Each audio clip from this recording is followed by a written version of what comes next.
बेवकूफ, तुम तो बहुत ही बेवकूफ हो। हर वक्त पढ़ने के अलावा तुम्हें कुछ आता ही नहीं। तुम तो किताबी कीड़े की तरह किताबों में दिमाग खराब करती रहती हो। हा हा हा। हरीबा ने सारिया को अपनी बदतमीजी का निशाना बनाया।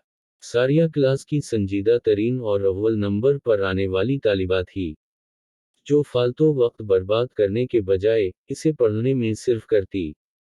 केमिस्ट्री का पीरियड था। सर इश्तियाक जोर व शोर से एटम पर लेक्चर दे रहे थे। उस दौरान भी तुलबा बातों में मसरूफ थे।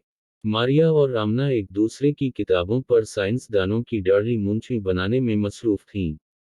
हलीमा और सलीमा लेक्चर सुनने के बजाय कायदे आजम के 14 नकात बड़बड़ा रही थीं।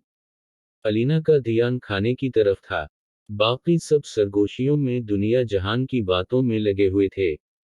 इसी बदतमीजी के दौरान परेड की घंटी बजी। फिर दूसरे परेड में भी इसी किस्म की सूरत हाल रही। छठी के बाद सारिया घर पहुंचकर नढाल सी सोफे पर गिर गई।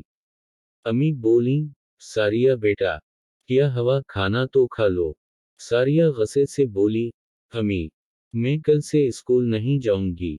स्वाय खेल तमाशे के वहां और कुछ नहीं होता।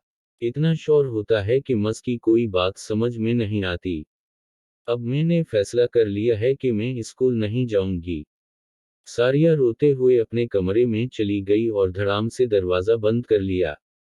शाम को अम्मी सारिया के पास गईं, जो ट्यूशन जाने के बजाय सोफे पर सर पकड़े बैठी थी।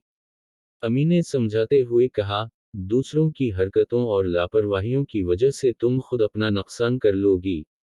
अगर और लोग जहालत के अंधेरे में डूब रहे हैं तो क्या तुम इल्म की रोशनी की तरफ नहीं बुलाओगी सारिया। बात सारिया की समझ में आ गई। सारिया ने अहद किया कि वो न खुद इल्म से पीछे हटेगी बल्कि दूसरों को भी जज्बा दिलाएगी। उसने अगले दिन से ही इल्म फैलाओ मुहिम का आगाज कर दिया और कुछ दिन बाद ही उसका बहुत अच्छा नतीजा सबके सामने आया।